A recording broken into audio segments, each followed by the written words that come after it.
Hi friends! For those of you who don't know me, I am Danison Fronda, a fellow member of the Let's Make Art community, as well as today's guest artist. I have been invited to do a mini tutorial here on the Let's Make Art vlog, and I'm super excited. So today we are going to be creating this little lettering project. Leaves are falling, autumn is calling, and I think that this is so great because I get to celebrate my favorite season, fall, as well as show you one of my favorite lettering techniques, as well as give you a little inside scoop on how I do my bounce lettering. So hopefully you love this project as much as I enjoyed making it. So for the first step, you're going to want to print out the outline I create to help you with your pencil sketch. This is what I generally do to help me out with my bounce lettering. I fill out each bubble with the letters of the quote and connect them. I create a bubble outline for all of my bounce lettering projects for a bunch of reasons. It's easier for me to visualize simple circles as opposed to complex letter shapes. It also helps with my spacing and the angles of my letters.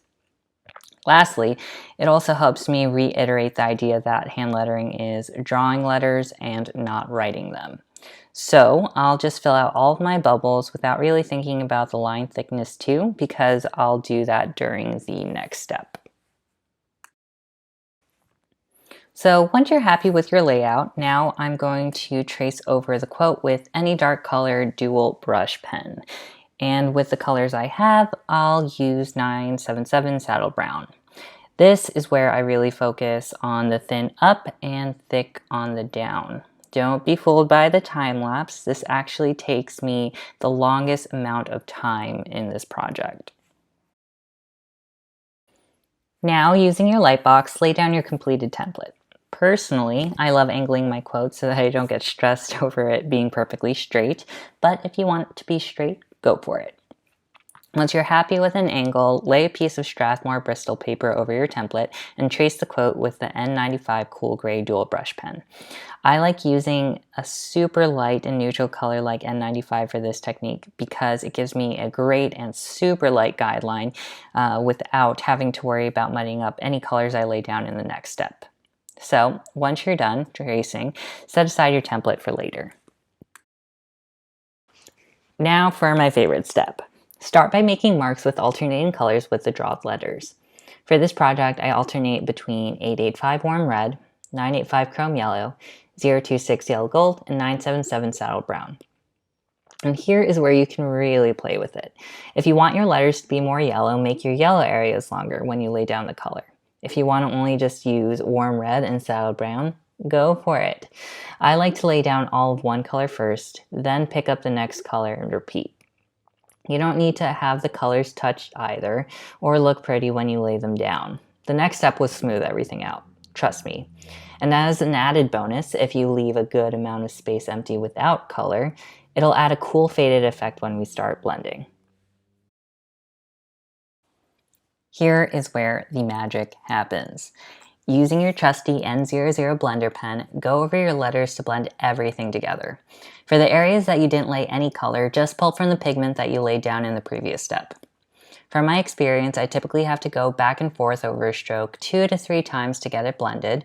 You can blend more until your heart's content, but just be wary if your paper starts to deteriorate from overworking an area. But because we're using Strathmore Bristol paper, it's pretty thick, so don't really need to worry much. Also, I use this step as an opportunity to thicken some downstrokes to get more variance in my letters. Congratulations! You made it through the hardest part of this project. Now it's easy peasy lemon squeezy. So for this step, to make your letters pop, outline your quote with a black micron pen or any black monoline pen that you have lying around the house. Don't worry about having your outline perfectly match your letters. And by that, I mean, if you leave some white space between the outline and where you laid your colors, that is 100% coolio in my book. The white space will actually look like you purposefully added highlights, and once we add shadows, it will really pop.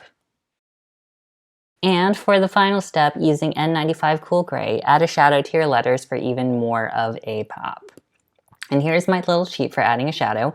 If you have a light box, sometimes visualizing a light source can be hard, so here's what I do instead. Grab your template and match up your final project paper to it. Then shift your paper a smidge in any direction you want until you see a little bit of the template peeking out. The visible parts are your shadows, and now you just need to trace over them. You're welcome. And there you have it, your very own Leaves Are Falling, Autumn is Calling project that you can hang up proudly or give to someone who loves fall as much as I do.